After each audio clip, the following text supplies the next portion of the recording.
Assalamualaikum warahmatullahi wabarakatuh. Saudaraku kaum muslimin dan muslimat, saudara sebangsa setanah air, dimanapun Anda ada dan berada. Berjumpa kembali dengan saya Abu Fikri dalam rangka kebaikan, kebenaran, untuk mempermudah langkah-langkah kita menuju jalan selamat, yaitu Allah dan Rasulnya. Saat ini kita sudah berpuasa selama 16 hari ya. Nanti malam itulah malam 17. Dan saat ini saya berada di ruangan dosen saya, Bapak Muhammad Nikman Nasir MPD, sambil menunggu beliau. Jadi saya tidak lepaskan waktu itu. Saya akan manfaatkan untuk menjawab sebuah pertanyaan yang sebenarnya dilematis. Jadi kemarin saya ditelepon dan ditanya oleh salah seorang Abu Fikri lovers mengenai masalah sweeping di bulan Ramadan. Jadi ada sekelompok orang, dia melakukan razia atau sweeping ke rumah-rumah makan. Nah, mereka suruh tutup rumah makan karena ini bulan Ramadan. Sikap kalian ini tidak menunjukkan sebagai orang Islam. Sikap kalian ini justru memancing orang untuk membatalkan puasa. Sikap kalian ini sangat tidak patut jika kalian mengaku sebagai hamba Allah yang taat dan sebagainya. Nah, jadi sampai ada yang mengatakan bahwa Anda memberi makan orang di bulan Ramadan, Anda berdosa loh. Jadi ini kami bingung. Kami sering bimbang nih Pak Abu Fikri, karena kami yang berdagang itu. Nah, sekarang kami disuruh tutup usaha. Sedangkan kami sudah berhutang, harapan dapatlah penghasilan di bulan Ramadan ini untuk menjual makanan, gulai atau apa di sore harinya kan. Dan di siang harinya pada waktu subuh kami sudah mulai buka. Nah, sementara kami disuruh tutup oleh sekelompok orang. Ya, orang itu yang menamakan mereka adalah muslim juga. Ini bagaimana nih Pak Abu Fikri? Jadi begini saudaraku, ini saya jawab pertanyaan saudaraku, bukan berarti saya membenarkan kelompok itu, dan bukan berarti saya menyalahkan mereka itu, tidak.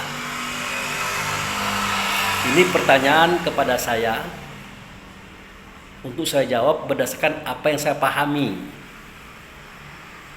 dan saya tidak menyenggol paham orang lain tentang hal ini. Nah, begini,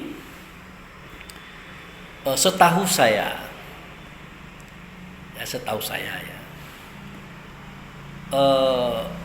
pada bulan Ramadan itu memang ada orang-orang yang diizinkan oleh Allah untuk makan dan minum.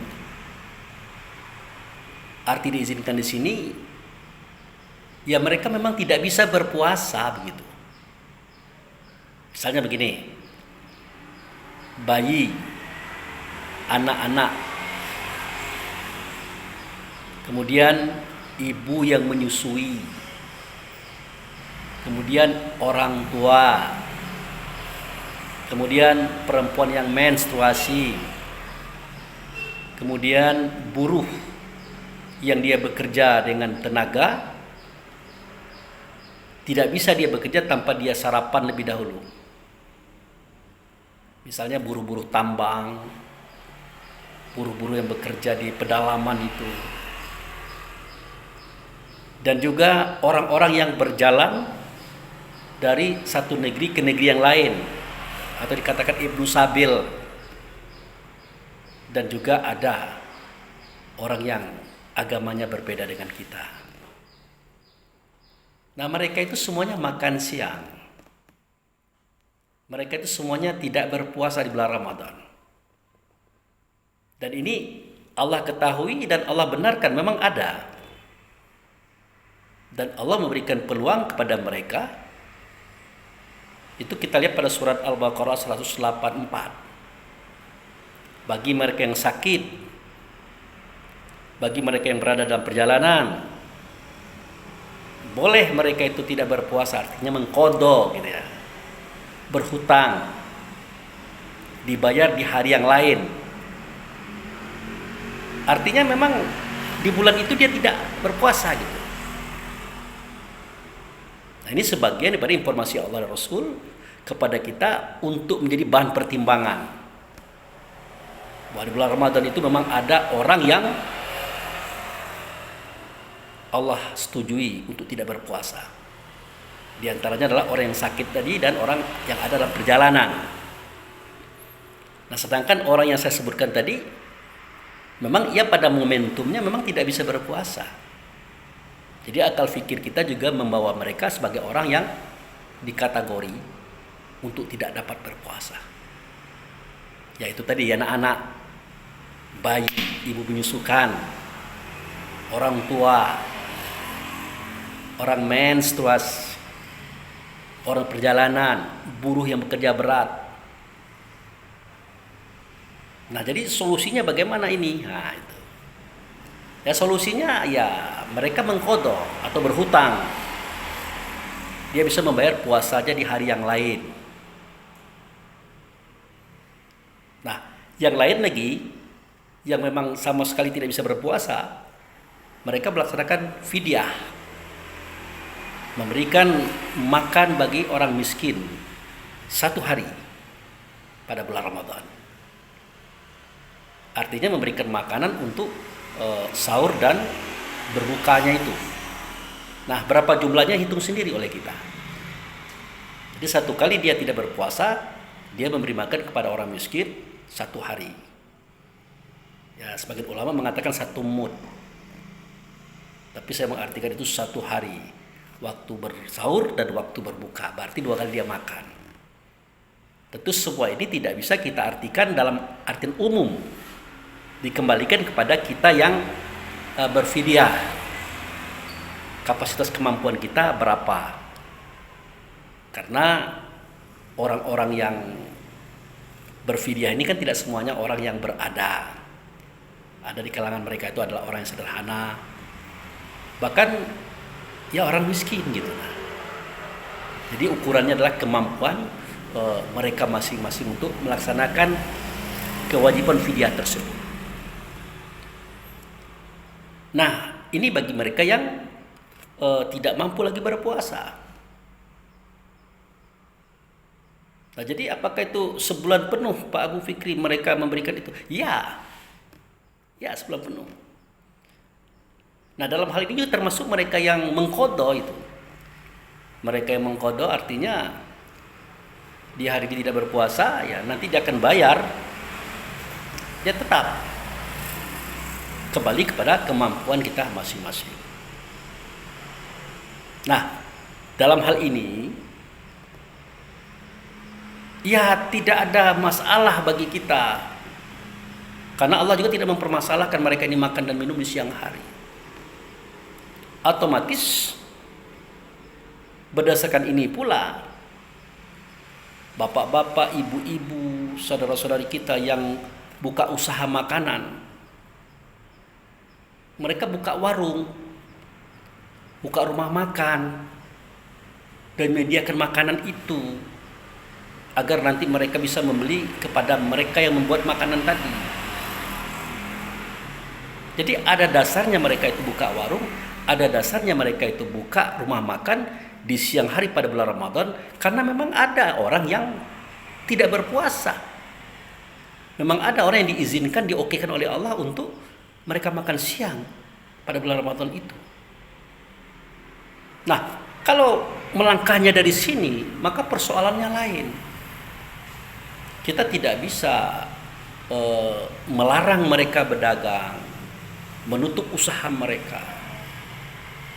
Karena memang ada di antara saudara-saudara kita itu, dia makan siang pada bulan Ramadan efek daripada ya keterhalangannya dia itu. Itu. Nah, kemudian timbul lagi pertanyaan, bagaimana Pak Abu Fikri jika yang makan di rumah makan itu adalah orang yang kuat berpuasa, tidak ada kendala mereka itu bisa berpuasa, tapi dia makan di warung itu. Kalau menurut sebagian orang itu berdosa yang buka warung, berdosa yang menyiapkan makanan tadi. Nah, persoalan berdosa dan tidak tadi itu adalah urusan yang tidak berpuasa dengan Tuhan. Itu. Ya. Persoalan itulah persoalan yang tidak berpuasa dengan Tuhan. Nah, persoalan yang buka warung, yang rumah makan itu tidak ada hubungannya dengan orang itu. Kenapa? Ya karena yang buka warung, yang buka rumah makan ini mereka itu berniat untuk menyiapkan makanan, minuman bagi mereka yang memang tidak berpuasa di siang hari. Misalnya ya, ini misal ya, kalau saudara-saudaraku berangkat naik mobil dari satu provinsi ke provinsi lain. Nah di situ ada rumah makan, Pak. Ada rumah makan, Ibu. Dan mereka itu menerima penumpang-penumpang mobil untuk makan di situ, untuk minum di situ, untuk istirahat di situ, untuk mandi di situ. Karena memang begitu situasi dan kondisinya. Nah, jadi persoalan mereka yang bisa berpuasa, yang bisa melaksanakan kewajiban itu, tiba-tiba mereka makan di situ, itu adalah urusan mereka yang berpuasa tadi dengan Allah. Tidak ada hubungannya dengan yang punya rumah makan. Dan tidak mungkin pula orang rumah makan itu bertanya, Anda bisa berpuasa kok, Anda tidak berpuasa, oleh karena itu Anda tidak boleh belanja di sini. Tidak mungkin. Siapa tahu orang itu punya sakit. Siapa tahu orang itu memang dalam perjalanan. Apalagi di seorang wanita, siapa tahu dia sedang menstruasi atau apa.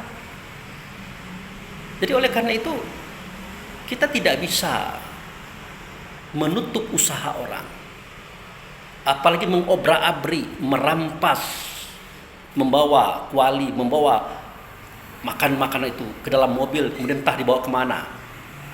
Tidak bisa. Itu saudara. Lagian pula, seandainya rumah makan ini ditutup semuanya, mereka yang tidak mau berpuasa tadi, apakah dia berpuasa? Semua rumah makan ditutup. Apa dengan cara ditutup tadi mereka berpuasa? Ya tidak juga. Karena puasa itu adalah panggilan Allah kepada iman. Panggilan Allah kepada mukmin yang ada dada mereka masing-masing. Bukan masalah ada makanan dan tidak. Itu saudara. Nah, bagi kita yang punya paham bahwa itu harus ditutup, harus tidak boleh dagang di siang hari, itu kan hak saudaraku. Tapi bagi saya, silahkan saja dia buka. Silahkan saja dia siapkan makanan dan minuman. Karena mereka paham di bulan Ramadan ini Allah sendiri, Rasul sendiri mengakui memang ada orang yang bisa makan siang pada bulan Ramadan itu. Dan niatnya seperti itu. Nah, tapi kalau kita perhatikan kepada skup luas, ada beberapa hal yang perlu kita ketahui. Pertama, negara kita adalah negara Pancasila. Negara yang menampung semua ragam macam orang-orang yang beragama. Tentu cara syariat mereka beragama ada yang sama dan ada yang tidak. Termasuk masalah puasa ini. Kalau orang Islam kan pada bulan Ramadan dia berpuasa. Nah, agama lain dia tidak. Nah, kita tidak bisa memaksakan orang harus berpuasa karena kita berada di dalam negara yang bercorak ragam agamanya. Itu. Nah, kemudian perlu kita ketahui lagi bahwa di negara kita ini ya masyarakatnya seperti itu tadi. Dia harus bekerja, dia harus banting tulang, ya, dia harus berjibaku demi anak istrinya. Untuk itu dia harus sarapan, harus minum makan dan sebagainya. Itu. Ditambah lagi dengan hal-hal yang saya ceritakan tadi. Ada anak-anak, ada bayi, ada ibu yang menyusukan, tiap tahun punya anak, tiap bulan Ramadan dia menyusukan. Ada orang yang sakit, ada orang yang tua, ada perempuan yang menstruasi, ada orang yang dalam perjalanan atau ibu sabil tadi, ada orang yang agamanya beda dengan kita. Nah, ini semuanya menjadi sesuatu yang menyebabkan rumah makan tadi tidak akan dipersoalkan, tidak akan dipermasalahkan. Nah, lagian pula saudara-saudaraku, puasa itu kan sebenarnya, ya maaf, puasa itu kan bukan menahan lapar dan haus, bukan menahan gejolak seksualitas kita kepada istri di siang hari, bukan itu. Itu hanya tanda berpuasa. Kita tidak makan, tidak minum, tidak melakukan hubungan seksual bersama istri kita di siang hari. Itu hanya tanda berpuasa, bukan puasa. Lalu puasa itu bagaimana Pak Abu Fikri? Ya, kita rujukkan kembali kepada firman Allah, pernyataan Rasul yang tertuang pada kitab Quran, surah Al-Baqarah ayat 183.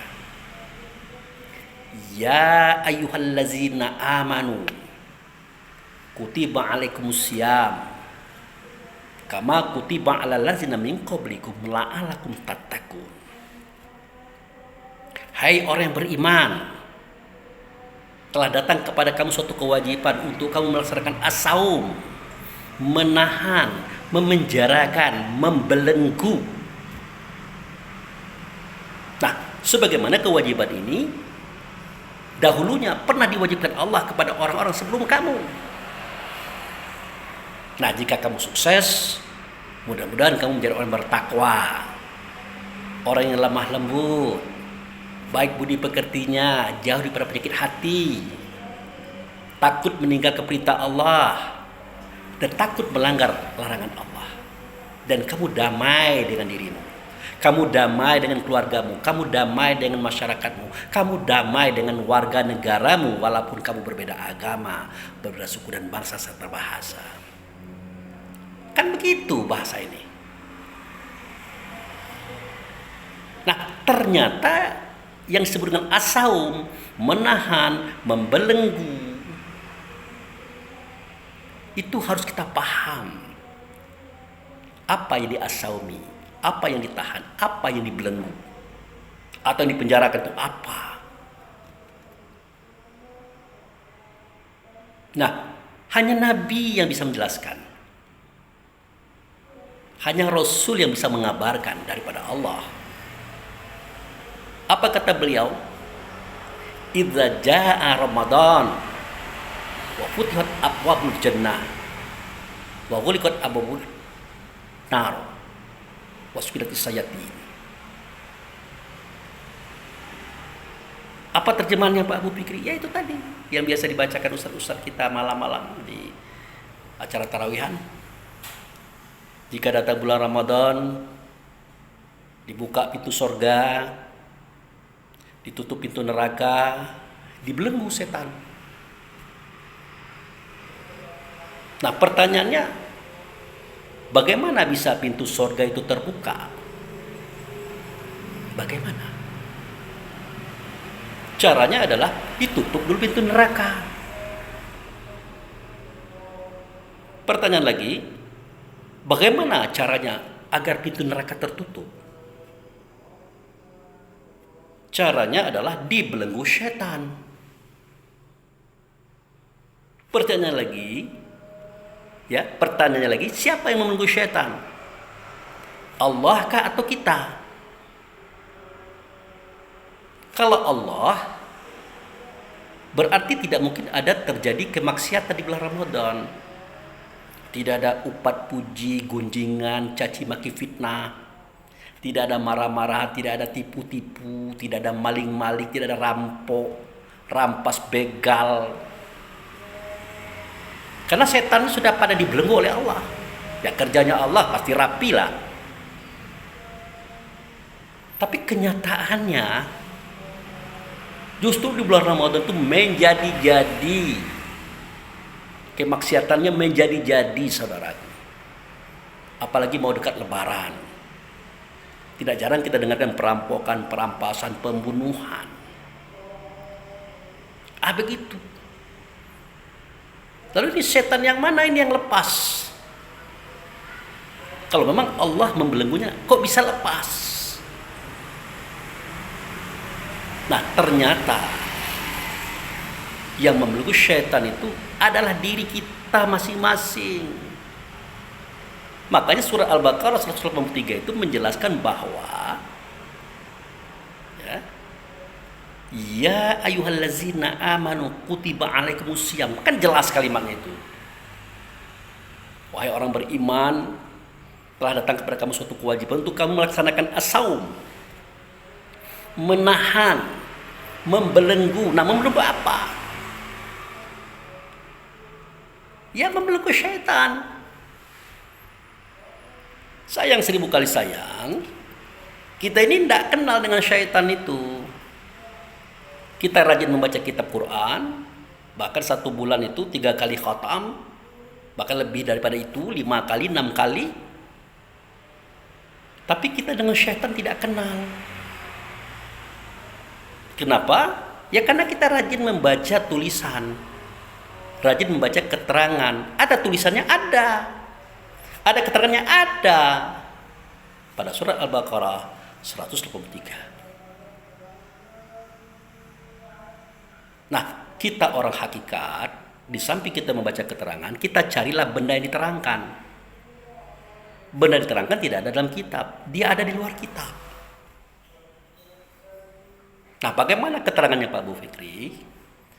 Nah, sebelum kita berbicara tentang syaitan, kita harus berbicara dulu tentang iblis. Nah, sebelum kita berbicara tentang iblis, kita berbicara tentang jin. Apa itu jin? Nah, itu dia. Jin itu ada, nyata, terasa, tapi tidak terlihat. Dia terasa, tetapi tidak terlihat. Itulah dia jin. Nah, keterangannya ada pada surah An-Nas. Allazi waswisu fi sudurin nas. Sifat was-was itu, sifat ragu-ragu itu, ia adalah dada manusia. Sumbernya minal jinnati wan nas, daripada jin dan manusia. Itu sumbernya. Lalu kenapa manusia itu bisa ragu-ragu? Karena ada godaan, ada gangguan dari sifat. Sifat yang bagaimana? Nah, setiap kita manusia atau setiap kita yang punya tubuh badan jasad punya 4 sifat induk. Pertama, pantang kelintasan. Tidak bisa melihat orang sukses, orang berhasil, orang kaya, timbul iri dengki kita. Timbul benci kita. Padahal kesuksesan mereka tidak ada hubungan dengan kita. Perjuangannya adalah perjuangan mereka, tidak ada hubungan dengan kita. Lalu kenapa kita yang benci? Kenapa kita yang iri dan kenapa kita yang dengki? Itu sifat pantang kelintasan. Yang kedua, sifat pantang kerendahan. Artinya mau besar sendiri, mau hebat sendiri, mau benar sendiri, orang lain salah. Egois dia. Nah, sifat yang ketiga, rakus pantang kekurangan. Uang sudah banyak, harta sudah banyak, pangkat sudah tinggi, masih juga mau menggerogoti hak orang lain. Nah, sifat yang keempat adalah pantang tersinggung dan tidak mau kalah. Jadi keempat sifat ini, pantang kelintasan, pantang kerendahan, pantang kurang, pantang kalah, Itu ada pada setiap kita yang punya tubuh, saudara. Ada pada setiap manusia, siapapun orangnya. Nah, sifat ini jika digabung, ya, yang 4 tadi jika digabung akan memunculkan 10 sifat. Ajib, ria, takabur, iri, dengki, hasud, fitnah, tamak, loba, dan sombong. 10 tambah 4 sama dengan 14. Memunculkan 3 sifat, yaitu benci, dendam, dan menghancurkan atau membunuh. Inilah sifat manusia. Dia ada, dia terasa, dia nyata dalam rasa diri. Tetapi dia terselubung, saudaraku, dalam dada kita. Nah, itulah jin namanya. Itulah dia jin. Karena dia selalu menyertai kita kemana kita pergi. Nah, maka sifat itu disebut dengan jin korin. Jin yang selalu menyertai manusia kemana dia pergi. Nah, jadi tugas kita di bulan Ramadan ini, pada bulan pembakaran ini, yang membelenggu sifat jelek tadi, sifat buruk tadi, jangan sampai dia naik kepada tingkat iblis, tingkat berbisik-bisik. Nah, misalnya begini, saya punya tetangga, katakanlah Pak Haji ya, ekonominya bagus, usahanya sukses. Nah, timbul iri dengki saya kepada beliau. Nah, kebetulan beliau itu adalah pegawai negeri juga, pengusaha juga. Nah, mulailah di dada ini mengamuk para jin-jin tadi. Yang 17 macam tadi mengamuk dia. Timbul iri dengkinya. Nah, sebatas itu baru jin namanya itu. Belum sampai iblis. Tapi kalau dia sudah naik ke tingkat dia bersuara, dia berkata, dia bercerita kepada orang lain, dia berbisik-bisik. Nah, dikatakan berbisik-bisik karena dia tidak berkata kepada orangnya langsung, tapi dia berbicara dengan orang lain di belakang orang yang bermaksud. Wah, itu jangan-jangan Pak Haji itu korupsi itu. Kok mobilnya ganti-ganti? Kok tiap sebentar barang-barang mewah masuk ke rumahnya? Macam-macam itu. Padahal tidak ada urusan kita. Dia mau kaya, dia mau memasukkan barang mewah setiap hari, apa urusan kita dengan dia? Tidak ada. Siapa tahu dia adalah pengusaha dalam artian jual barang. Siapa tahu kan begitu. Siapa tahu memang rezekinya banyak dan dia sering belanja. Atau gonta-ganti mobil karena dia memang pedagang mobil atau apa, kan kita tidak tahu. Tapi iri dengki ini sudah berkecamuk dalam dada. Muncul itu suara.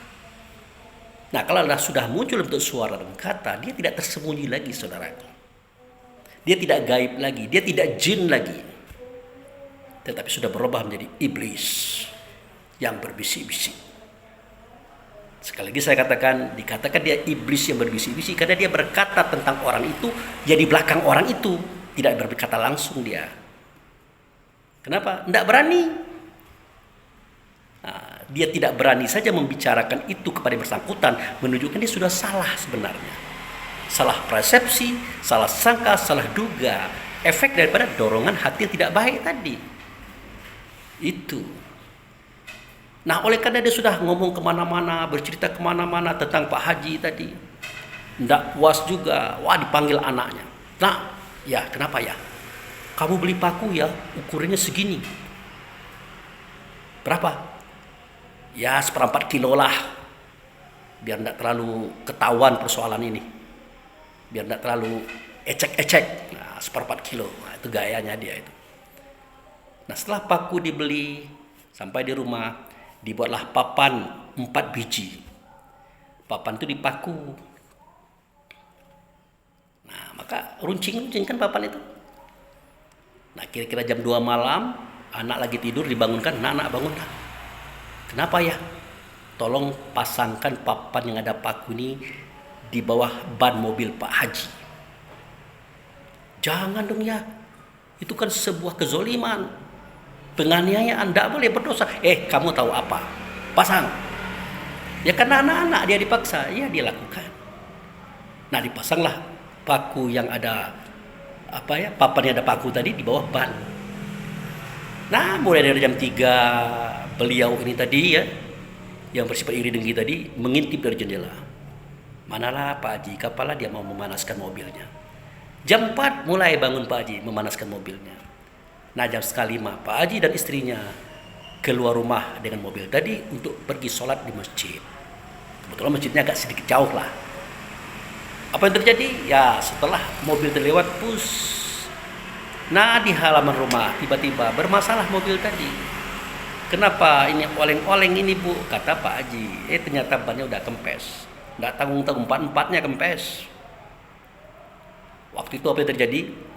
Si pemasang paku tadi yang iri dengki tadi berkata, Alhamdulillah, rasain olehmu Pak Haji, makan oleh kamu kuahnya.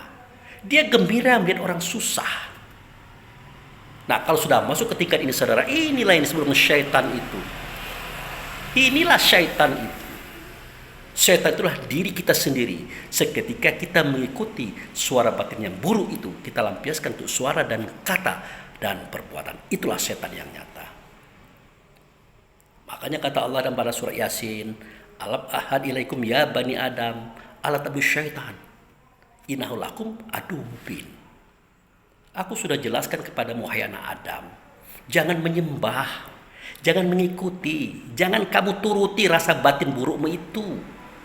Jika itu kamu lakukan, maka kamu akan menjadi setan yang nyata. Kamu itu setan. Kapan? Seketika sifat buruk tadi kamu lampiaskan untuk suara dan kata serta perbuatan. Itulah setan yang nyata. Itu yang harus dibelenggu. Itu yang harus diasaumi saudaraku. Nah begitu beratnya peperangan ini. Dan ini adalah peperangan loh. Peperangan yang baik dan yang buruk yang ada dalam dada kita masing-masing. Nah maka wajar kalau Nabi Muhammad berkata, ada wika, nafsu kalati baina jambaika. Musuh yang perlu kamu lawan itu adalah musuh yang ada pada dirimu. Sebangsa hawa nafsu dunia setan. Ya, yang kita lawan adalah musuhnya dalam diri kita loh. Bukan di luar. Yaitu sifat yang 17 tadi. Nah inilah yang diperintah oleh Allah. Wahai orang beriman, telah datang kepada kamu suatu masa untuk kamu asaumi, menahan, membelenggu setan itu. Bermula daripada jin, iblis dan setan. Tidak boleh muncul, tidak boleh terjadi. Tahan. Nah biar kita ingat bahwa kita sedang berpuasa, berasaumi atau sedang membelenggu, maka ditandai dengan tidak makan, tidak minum, tidak berhubungan suami istri di siang hari. Biar kita tidak lupa. Kita lagi tidak makan, tidak minum, tidak berhubungan suami istri di siang hari, masih juga kita sering melanggar. Masih juga ada iri dengki, menghasut, berfitnah, menggibah. Lagi pakai tanda saja masih kita terobos. Makanya kata Allah dan Rasul dalam sebuah hadis, betapa banyak orang yang berpuasa tidak dia dapat kecuali lapar dan haus saja. Karena tujuan dia berpuasa hanya menahan lapar dan haus. Sementara yang dia harus saumi, yang dia harus tahan, yang dia harus belenggu, dia lepaskan. Mau benci, lanjut. Iri, lanjut. Dengki, lanjut. Pembohongan, lanjut. Penyiksaan, lanjut. Kezoliman, jalan terus. Nah, tidak dia dapati dari usaha as-saum, menahan, membelenggu tadi, kecuali hanya lapar dan dahaga saja. Nah, itu hakikat berpuasa, saudaraku. Makanya kalau orang-orang tertentu ya, di antara orang yang berpuasa itu kan ada orang umum, ada orang khusus, ada khusus bil khusus, atau khawas bil khawas itu. Kalau orang umum memang masih terganggu melihat makanan dan minuman. Kalau dia lihat makanan, lihat minuman, lihat orang merokok, wah dia terganggu. Karena puasanya masih sebatas itu. Masih sebatas menahan lapar dan haus serta rokok. Terganggu dia.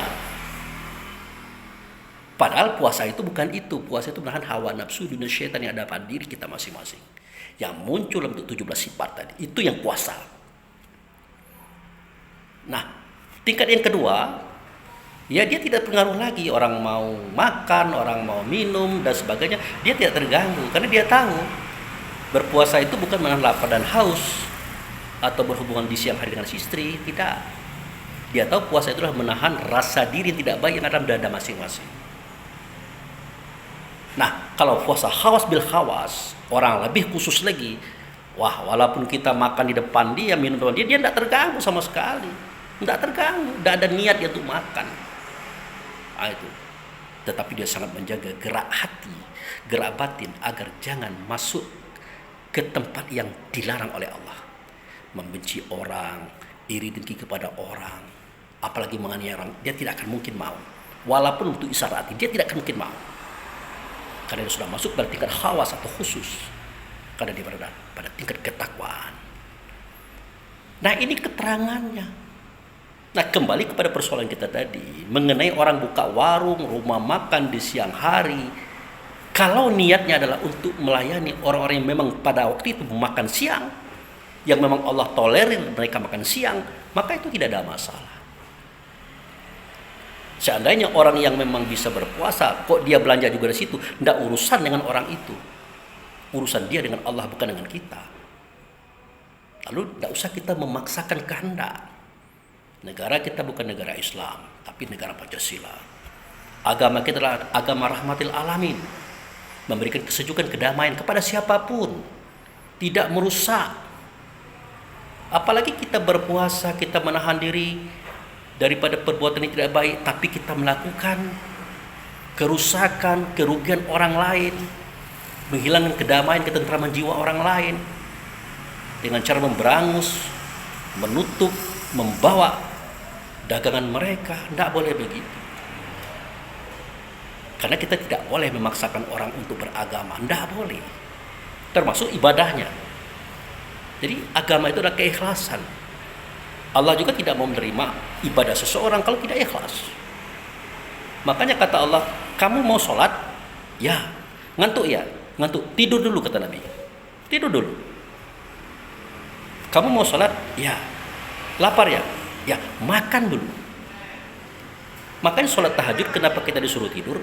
Biar kita fit. Biar kita tidak capek melaksanakan tahajud itu.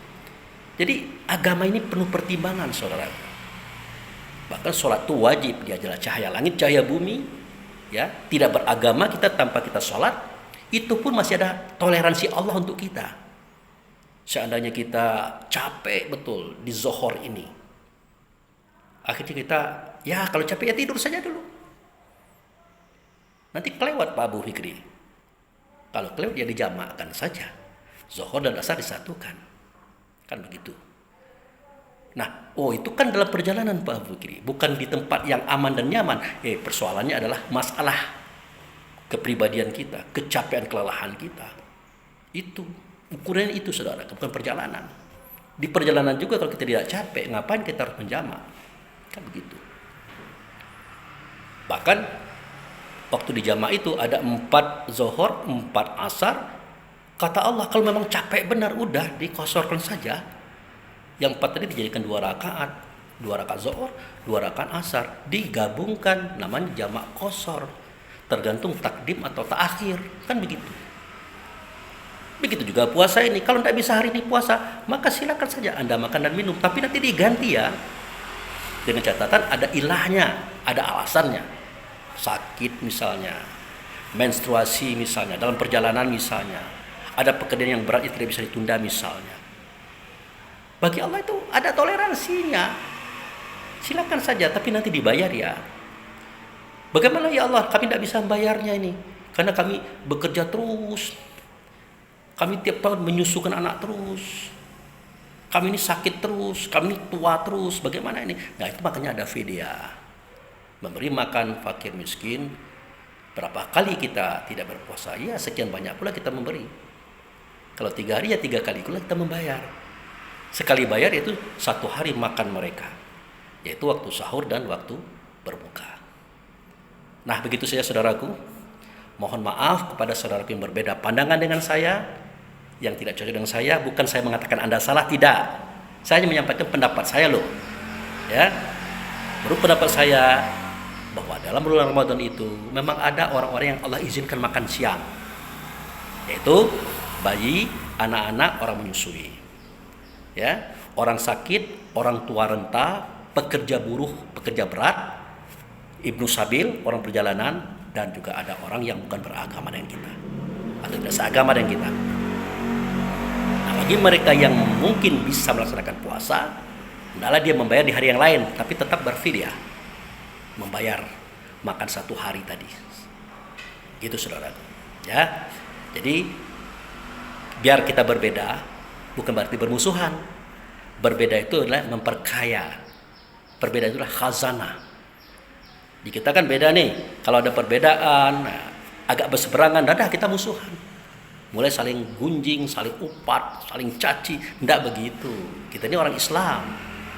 Kita ini orang selamat batin, orang damai jiwa. Nah, begitu. Jadi jadikanlah perbedaan ini sebuah kekayaan kita. Sebuah khazanah. Demikian, terima kasih. Itulah saudaraku yang bisa saya jawab dari pertanyaan Anda. Lebih dan kurang saya mohon maaf. Kalau ini benar daripada Allah, kalau ini salah karena saya sendiri. Kepada Allah saya mohon ampun. Wabillahi taufiq wal hidayah. Assalamualaikum warahmatullahi wabarakatuh.